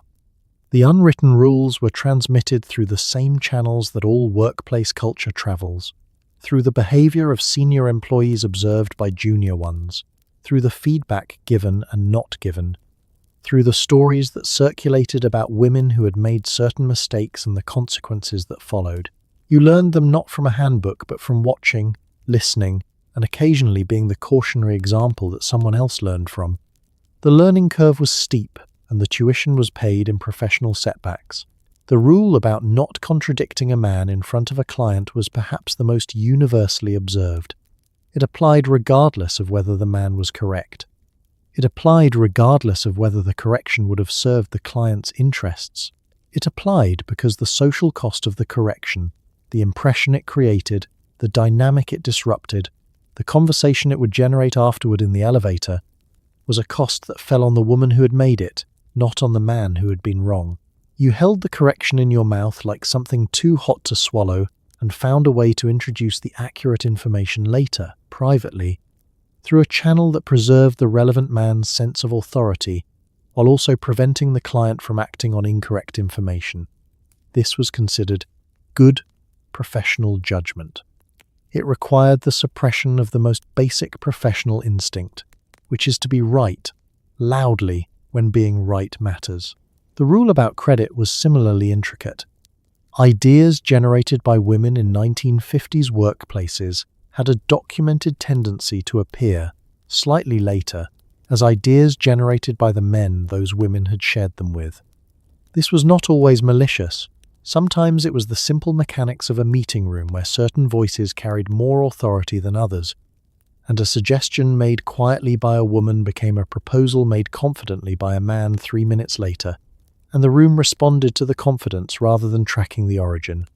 The correct response, in the framework of the unwritten rules, was not to claim the idea publicly. That would be making a scene. That would be the kind of behavior that showed up in a performance review under cooperation. You noted it. You said nothing. You found another way to make your contributions visible that didn't require a confrontation nobody wanted to have. The rule about not being visibly the most capable person in a room was perhaps the most psychologically demanding, because it required the active suppression of the thing you had been working toward your entire education. Being good at something and being recognized for it. You could be excellent. You were permitted to be excellent. You simply had to manage the visibility of your excellence in a way that didn't create discomfort in the people whose comfort was, by the unwritten rules, your professional responsibility. Be capable enough to be useful. Be not so obviously capable that being useful becomes the problem.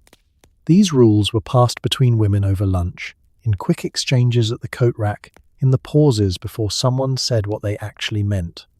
They were survival knowledge, accumulated through experience and shared freely because the women who held them understood that the next woman would need them too, and that there was no other way she was going to get them. If you were a working mother in the 1950s, and some women were, through economic necessity or personal determination or both, you did what working mothers have always done and received approximately none of the institutional support that would have made it easier. There was no federal parental leave. Employer childcare assistance was vanishingly rare. Flexible working arrangements were not a conversation that had happened yet. You worked your full day, you managed your full household, and you did not mention the second fact at the office if you could possibly avoid it, because mentioning it invited the question of whether you were really committed, whether this was fair to your family, whether you'd thought this through. The answer to all of these questions, delivered in your own body and every morning at 5:45, was yes, I've thought about it, and I need this job, and I'm doing it anyway. The practical logistics of working motherhood in 1950s America were solved entirely by the working mother, on her own time, with her own resources, without acknowledgement from the employer who benefited from her continued presence. Childcare was arranged privately. A neighbour, a relative, a paid caretaker whose wages came from a salary that was already lower than a man's, reducing the financial benefit of working to a margin that required careful calculation to remain positive. The calculation was performed and reperformed every month, and the woman performing it was also working full-time and managing a household, and had not slept a full night since the baby arrived, but the calculation was necessary, and so she did it. The school day ended before the working day ended, which created a gap that required its own solution. The solution was usually another woman, a neighbour, a grandmother, an older sibling deputized into childcare earlier than was strictly appropriate, because the infrastructure that would later partially address this gap did not yet exist. After-school programs were limited. Workplace flexibility was not available. The working mother arrived at the office in the morning having already resolved the logistics of the afternoon, and she left at the end of the day to manage a second shift that her employer considered entirely unrelated to her employment. Sick children were the crisis that revealed the whole system's assumptions. A child who was too ill for school needed to be somewhere, with someone, and that someone was almost always the mother, regardless of what was on her desk that day, regardless of what meetings were scheduled, regardless of what her supervisor's opinion of the absence would be. Fathers in the 1950s did not typically take time off work for sick children. That was not the cultural expectation and was not the professional norm. The mother absorbed the disruption, managed the explanation to her supervisor, made up the work somehow, and did not mention it again if she could possibly avoid it, because the pattern of absences related to childcare was itself a professional liability, evidence that she was not fully committed, that her family competed with her job in ways that made her a less reliable employee than a man who had precisely the same family situation, but whose wife handled it. You managed it alone because the system had been designed for someone without children, or at least without children that required management during business hours, which in the 1950s meant it had been designed for men, whose children were managed by someone else, invisibly, in a domestic sphere that the professional world carefully declined to acknowledge. You were both spheres simultaneously. The office saw only one of them. The other one existed at 5:45 in the morning, and again at 5 in the afternoon, and in the middle of the night when the calculation needed to be run again. Labour unions existed in the 1950s, and did, in some industries, improve wages and conditions for their members. The membership, however, skewed heavily male, and the priorities of organised labour skewed accordingly. Clerical work, the domain of the female office worker, was difficult to organise, geographically scattered, and often performed by women who considered their employment temporary. They were there until marriage, until the baby, until something changed. This temporary self-image, enforced and encouraged by the workplace culture itself, made collective action harder to build. Why organize for better conditions in a job you're planning to leave? The answer: that the job might not be temporary if the conditions were better, that women could have careers rather than temporary employment if the system permitted it. It was not a conversation that 1950s workplaces were having out loud. The union movement in post-war America was one of the most successful periods of labor organizing in the country's history.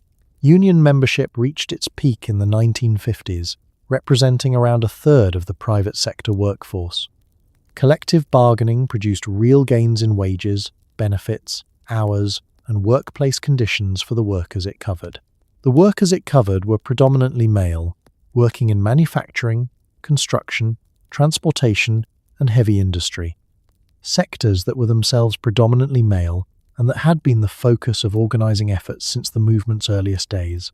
The office, the hospital ward, the department store floor, the spaces where women worked in large numbers were comparatively underorganized, and the conditions in those spaces improved correspondingly more slowly.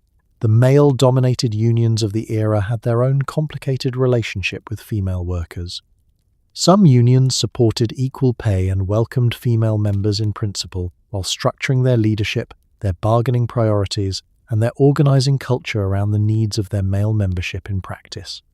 Others were more explicitly exclusionary, maintaining separate seniority lists for men and women, negotiating contracts that preserved male wage premiums, and treating women's employment in their industries as temporary or secondary, regardless of the evidence. The equal pay principle was endorsed in labor's rhetoric far more consistently than it was pursued in labor's actual contract negotiations. Women who did organize faced a double resistance, from employers who were hostile to unionization generally, and from a labor movement that did not always recognize their workplace concerns as central issues. The demands that most urgently addressed working women's experience in the 1950s, equal pay for equal work, protection from dismissal upon marriage or pregnancy, an end to discriminatory promotion practices, were not the demands that moved to the front of most bargaining tables. The demands at most bargaining tables were about wages and hours for the workers already deemed primary, and those workers were men. There were exceptions, industries and unions where women organized effectively and won real improvements. Telephone operators organized through the Communications Workers of America. Garment workers had been organizing since the early 20th century. Teachers organized in some districts. These were cases where women were the majority of the workforce and could not be treated as peripheral to the industry's labor concerns. But they were exceptions, and they were treated as exceptions, and the women in them understood that they were fighting for ground that the broader movement had not prioritized. The irony was precise. The labor movement that existed to give workers power against employers was itself a system built by and for a subset of workers. And the women who most needed collective protection were the least well served by the collective institution designed to provide it. They organized anyway, where they could, with what they had. The gains were smaller than they should have been. The effort was larger than anyone acknowledged. Let's talk about the business trip, that reliable engine of career advancement, networking, and the kind of relationship building that only happens when you're stuck in an airport in Cleveland with a colleague for 4 hours. In the 1950s, business travel was largely a male activity, not because women were banned from trains and airplanes, but because the logic of sending a woman on an overnight trip with male colleagues raised questions that nobody wanted to have to answer. A woman who traveled for work was potentially a subject of gossip. A woman who traveled alone was potentially in an ambiguous situation. A woman who traveled with male colleagues required everyone to think about sleeping arrangements and dinner, and whether this was appropriate. And whether it was appropriate was a question about her reputation, not theirs. So women stayed home. The conference circuit, the industry gatherings, the professional association meetings, the trade shows and client visits that happened in cities that were not the city where the office was located, was where the professional networks of the 1950s were built and maintained. Careers were advanced in hotel bars, over conference dinners, in the 20 minutes before a panel when you happened to be standing next to the right person. These interactions were not incidental to professional advancement. They were frequently the primary mechanism of it. The formal qualifications and demonstrated performance that a woman had built in the office were often less important to her career trajectory than the informal relationships that formed in the spaces she was not permitted to enter. The reasoning offered for women's exclusion from business travel varied by context but shared a common structure. The professional concern was actually a social concern, and the social concern was actually about her reputation, and her reputation was a professional liability that the organization was entitled to manage by simply not sending her. The logic was circular, and the circle enclosed the woman inside it, rather than the assumptions generating the concern. Unmarried women traveling alone faced the inference that independent travel was itself a marker of a certain kind of woman, independent in ways that raised questions. Married women traveling without their husbands faced a different inference, equally limiting and equally nobody's professional business. Women traveling with male colleagues faced the inference about the nature of that traveling, which required everyone in the office to pretend they hadn't considered it, while clearly having considered it sufficiently to use it as a reason to leave her behind. Some women navigated this by traveling exclusively with female colleagues, which was available as an option in industries where there were enough women to make it logistically possible. Others were sent on day trips, travel that could be completed without an overnight stay, preserving the fiction that the concerning part of business travel was the travel rather than the being away overnight with men, which was the actual concern, and which a same-day return technically resolved. These trips were less useful professionally because the networking happened at dinner and in the hotel bar, not in the meeting, and day trippers left before dinner. The professional cost was direct and cumulative. Every conference not attended was a set of connections not made. Every client visit not made was a relationship not built. And the first, every year of exclusion from the travel circuit was a year of falling further behind the colleagues who had been there, in the room, when it mattered. The gap was not dramatic in any single instance. It was invisible in any single instance. Across a career, it was decisive, and it never appeared anywhere in writing as a reason for the difference in outcomes between the woman who had stayed home and the man who had gone, because it didn't need to. The difference in outcomes explained itself, quietly, in the language of merit and ambition, and nobody was required to examine the conditions that had produced it. In the 1950s office, the telephone was a central tool of business, and answering it was frequently a female task, not because men couldn't operate telephones, but because a pleasant female voice answering the phone was considered good for business, like a welcome mat made of sound. The woman who answered the phones was expected to be warm, efficient, unflappable, and to manage the emotional register of every call regardless of what the call contained. An angry client, a confused supplier, a caller who had the wrong number and wished to discuss this at length. She absorbed all of it, redirected it, smoothed it out, and handed it off to the man whose office it was ultimately heading toward. Her voice was a product. Her composure was a product. The skill she exercised in managing the first 30 seconds of every incoming call was not a product. That was just how she was. The telephone switchboard operator was the most formalized version of this role, and she deserved specific attention because her job was essentially the management of an entire organization's communications infrastructure from a seated position, using both hands and both ears simultaneously, while also maintaining the vocal presentation and interpersonal tone that every caller expected as the baseline minimum. Switchboard operators in large companies in the 1950s handled hundreds of calls per day, routing them, holding them, transferring them, managing the moments when the person being called wasn't available and the caller had opinions about this. The technical skill required was significant. The emotional labor required was continuous. The combination was paid at clerical rates. Voice quality itself was assessed and managed in certain industries, with the same specificity applied to physical appearance. Airlines trained stewardesses in how to speak, tone, pace, vocabulary, the specific texture of warmth they were expected to project in every passenger interaction, regardless of how the passenger was conducting themselves. Some training manuals included guidance on how to modulate your voice when a passenger was agitated, slower, lower, steady. how to project calm you did not necessarily feel, how to smile in a way that was audible over the phone, which is a real phenomenon and a real skill that was expected, trained, and evaluated without anyone acknowledging that it was labor. The receptionist's position was the most visible application of this principle in the general office context. The receptionist was the first human contact a visitor or caller had with an organization, the living cover of the book, and her vocal and physical presentation was therefore understood as the organization's presentation. She was selected partly for her voice. She was trained in its deployment. She was expected to maintain its warmth across every interaction of every day, including the interactions that were not warm in themselves, including the end of a long Friday when the caller was rude and the lobby was full and she had a run in her stocking, and Gerald from accounts had just walked past her desk with his coffee without saying, "Thank you," for the third time that week.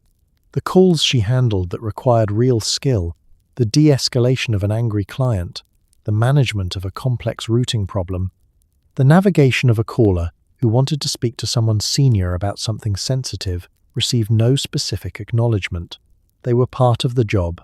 The job was answering the phone, and the skill embedded in the job was invisible because the job itself had been classified as a support function, and support functions were not where skill was expected to live. She answered the phone 500 times a day. She sounded the same on the last call as on the first. The organization never thought about why, which was, in its own way, the highest professional compliment it never paid her. For women who left their jobs in the 1950s, whether by choice, by mandate, or by the slow accumulation of pressure that passed for choice, the exit was frequently accompanied by a particular flavor of invisible closing cost. You left your position. Someone else, usually a man, moved into it or above it. The work you'd built, the systems you'd created, the institutional knowledge you'd accumulated was absorbed, without acknowledgement, into the organization's ongoing life. If you'd been a secretary, your replacement would sit at your desk and find your filing system and your notes, and your way of managing the calendar, and would use them, possibly forever, without knowing they were yours. If you'd been in a slightly higher position, your replacement would be male, and would be paid more, and would be given credit for building what you'd already built. The exit interview itself, in companies that conducted them formally, was a bounded, managed conversation whose function was less to gather useful information and more to close the professional relationship cleanly. You were asked whether you had enjoyed your time with the organization, whether you had any feedback you'd like to share, whether you were leaving on good terms. The answers to these questions were known by everyone in the room before the questions were asked. You had enjoyed your time.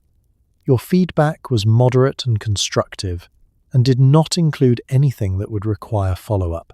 You were leaving on good terms, because leaving on bad terms had professional consequences that would follow you to the next position, and you were aware of this, and so was the person conducting the interview. And this mutual awareness shaped the conversation into something cordial and almost entirely uninformative.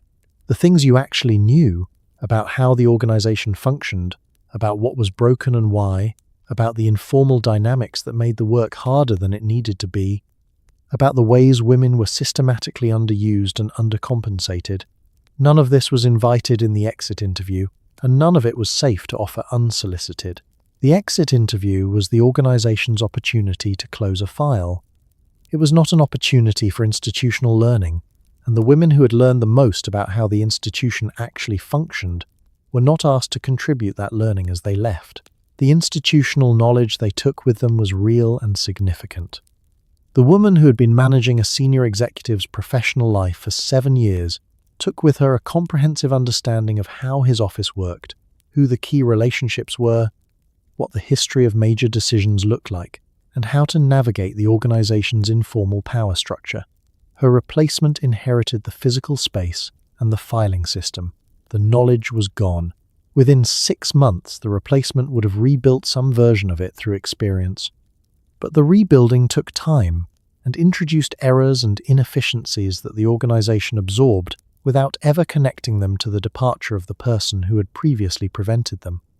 And then there was what happened after you left.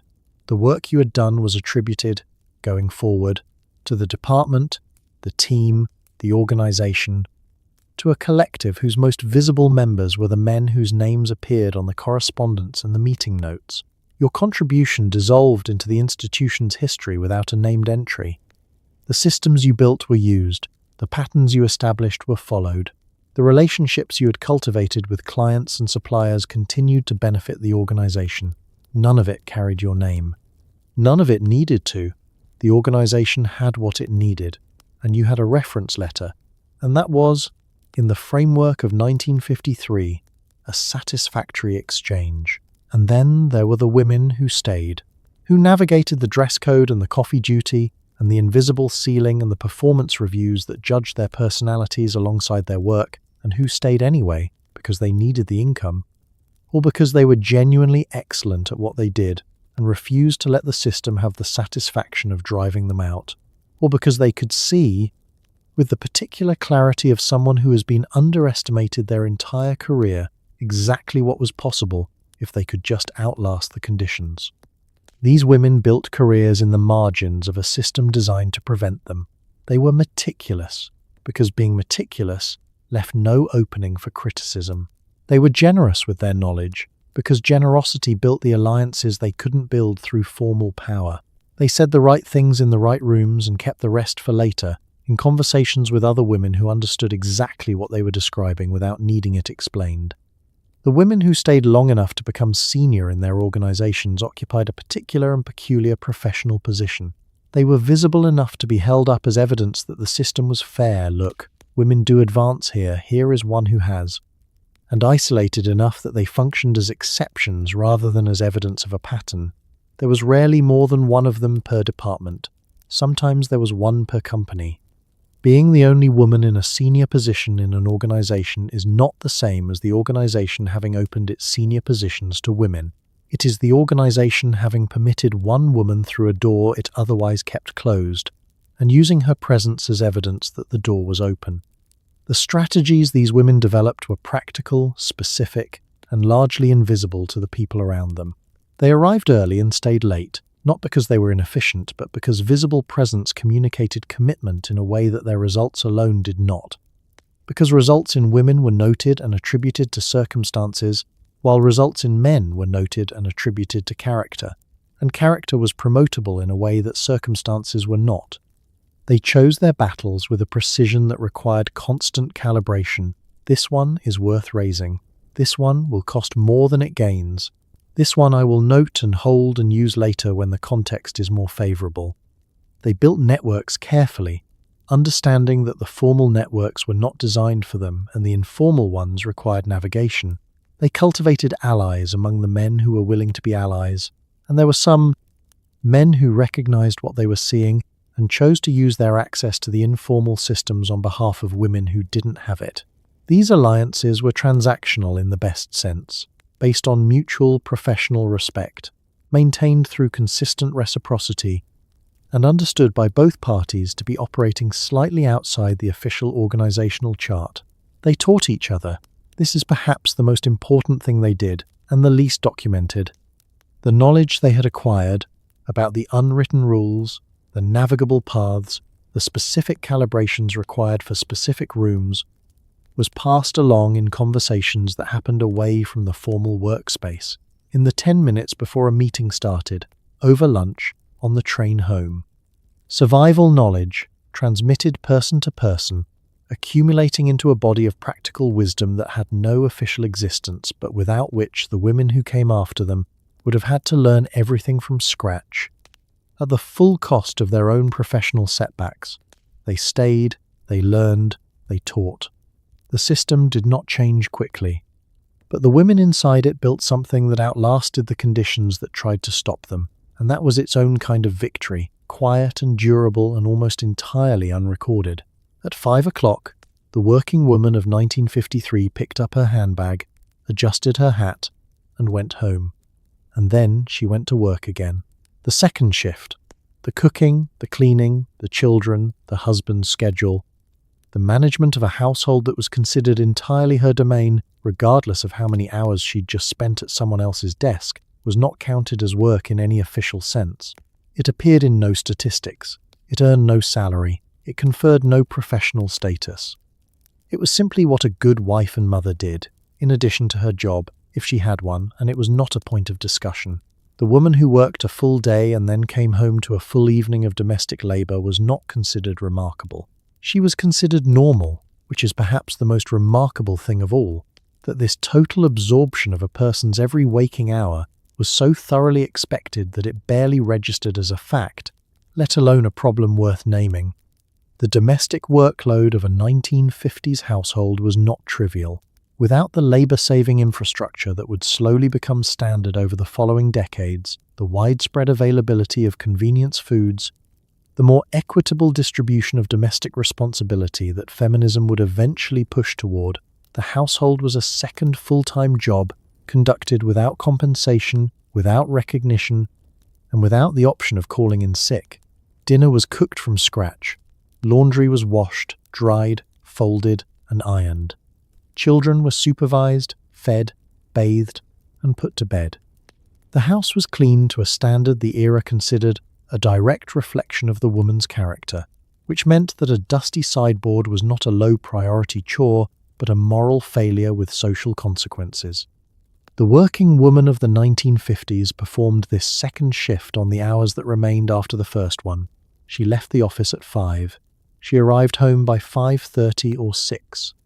Dinner needed to be on the table by 7, which meant it needed to have been started by 6, which meant that the hour between arriving home and sitting down to eat was not a decompression period but a sprint. And the sprint had been prepared for during the commute, during which she had been mentally assembling the evening's requirements in the same cognitive space that had, 12 hours earlier, been assembling the day's professional ones. The husband's relationship to the domestic work varied by household, but followed a broad cultural pattern. He worked, she worked, and also managed the home. His job was his primary professional and social identity. Her home was her primary social identity, regardless of what she did between 9 and 5. When the neighbours came to dinner, the quality of the meal reflected on her. When the children misbehaved, it reflected on her.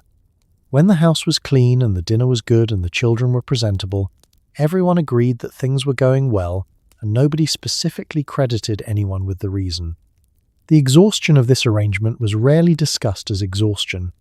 It was discussed as the busy life of a modern woman, or as the natural fullness of a life well organized, or it was not discussed at all because discussing it required acknowledging that what was being asked was unreasonable, and acknowledging that was a disruption nobody in a position to change the arrangement had an incentive to make. She was tired in a way that had no name yet.